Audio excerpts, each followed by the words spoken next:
The sole point of the Bible is to make us fall in love with everyone we meet. I came across that on Twitter, and I'd like to add, and everyone we never meet. It was part of an appeal to Trumpian churchgoers toting their Bibles, that's along with their guns, as a weapon of mass demonization. Of course, Jesus gave us the new commandment to love one another as I have loved you. But the small difference in the tweet is telling. When we fall in love, we celebrate the object of our love without judgment. We're oblivious to their flaws, delighting in common ground and in differences. It's the opposite of the othering that causes us to dismiss, ridicule, or even hate those who are not like us. The othering that led the devout to condemn and shun prostitutes, tax gatherers, and lepers. The othering that makes good people cross the street to avoid the autistic man who doesn't speak or look right. The othering that took people to Knowsley to attack refugees. Jesus embodied generous, accepting love. As Gail Bradbrook said, we can only protect those closest to us when we remember our love for those furthest away. That's those who may not look or live like us, those we find easy to other. Climate change threatens life on Earth, and that means all of us and other species too. But whether we look at historical or current emissions, the damage humans have done or are doing can't be divided equally. And when we look around the world at the extreme weather events, killing, displacing, and starving people, we see that for now, most of the dying and suffering is still being experienced in poorer countries by brown and black people whose carbon footprints are a tiny fraction of ours. This, often with a colonial legacy of resource exploitation, is the devastating injustice of climate change. Christian Aid is one of many charities highlighting that injustice, and Christians are compassionate people, right? But I have realized in the last decade or two that what love demands of us is more than donations. Remembering our love for those suffering first and most because of our emissions has to mean living more simply so others can simply live. Some years ago, when a friend in Christian Climate Action said that flying is killing people, I recoiled, even as someone who stopped flying in 2007, from language I thought extreme and inflammatory. Now I have a placard that says, big emitters flying means low emitters dying, because it's true. My personal response as a follower of Jesus trying to do what love requires is veganism and staying grounded and changing my energy provider and bank and using charity and refill shops. But when the BBC reported from COP26 that we, the people, need to fly less and eat less meat, I was angry, really angry, because that's such a small part of the truth. Yes, every little helps and every drop makes an ocean and so on. But the biggest emitters of all are the fossil fuel companies, which are subsidized by governments that license the burning of coal, oil, and gas. Personal changes are just part of what love requires, but they're not enough. Only governments can make the difference.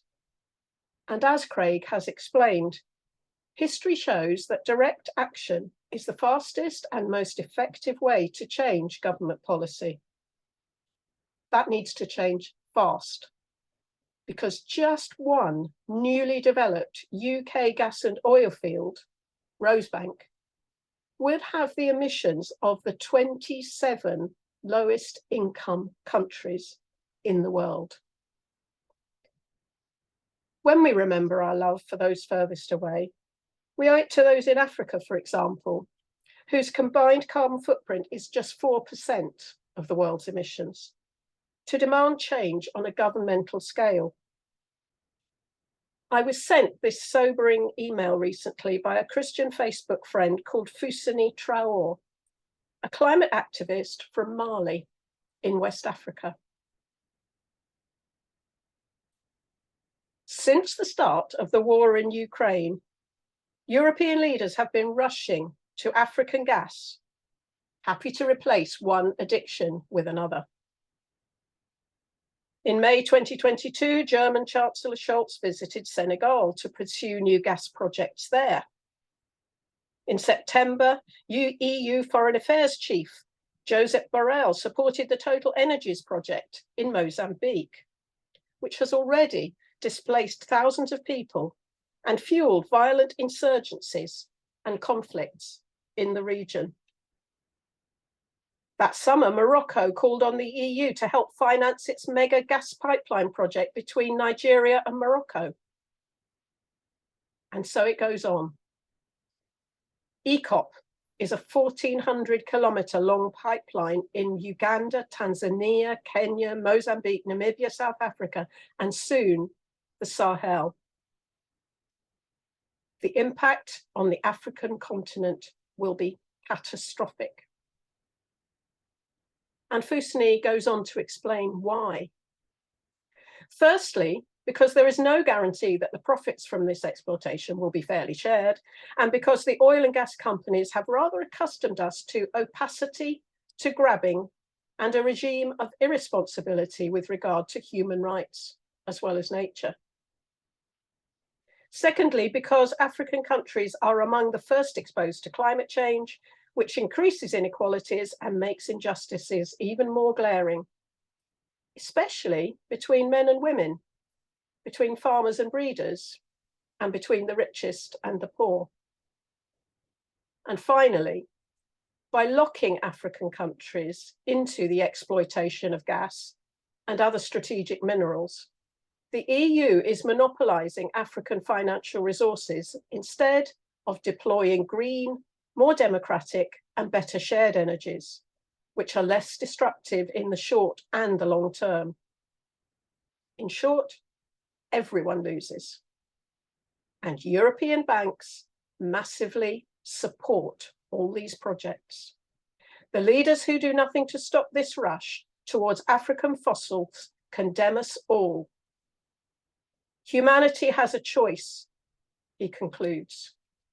Cooperate or perish. It is either a climate solidarity pact or a collective suicide pact. May God protect Africa. Now living in the UK, seeking asylum, Fousseny says he doesn't believe that concerned people here really get it. I have friends whose charity reforests an area in Kenya where the local people thank climate activists in the UK and beg us to keep resisting, protesting, demanding change. I read a letter from Nemonte, Nenquino in the Amazon. The forest is my teacher, and I have learned enough, and I speak shoulder to shoulder with my indigenous brothers and sisters across the world, to know that you have lost your way and that you are in trouble, though you don't fully understand it yet, and that your trouble is a threat to every form of life on earth. You forced your civilization, I'll say that again. You forced your civilization upon us, and now look where we are. Global pandemic, climate crisis, species extinction, and driving it all, widespread spiritual poverty. In all these years of taking from our lands, you have not had the courage or the curiosity or the respect to get to know us, to understand how we see and think and feel, and what we know about life on this earth. I've loved Jesus since I was small. I'm a non-violent climate activist with XR, JSO and Christian Climate Action because I feel quite certain it's what love requires, but also because it's a rational and strategic position. I do believe it's our best chance of creating change as time runs out. But even if it's hopeless and pointless and life on Earth can't now be saved, which many climate scientists fear, it's the right thing to do. Love doesn't give up on life on Earth. I've recently read an inspiring book by an American Jesuit priest called John Deere. It's called The Sacrament of Civil Disobedience, and it was originally written about peace activism. In the epilogue, it says that inaction on climate change by governments is violence too, like the business of war.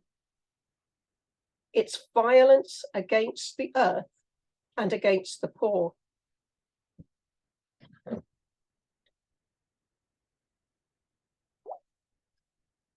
The book concludes, as I'm about to do, with the words, "We will resist with Christ and wait with Christ for the consequences.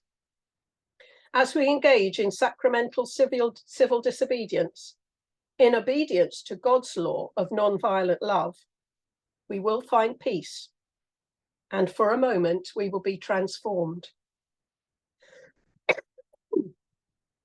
As this subversive grace transforms us, so will it transform the world." I don't have that much faith or courage, but I'm as sure as I can be about anything that when I take direct action for climate justice, resisting a government and society prioritizing short-term profit over human lives ended, ruined, or displaced, and over a livable future for all the world's children, I do it with Jesus beside me. It's my sacred duty to rebel.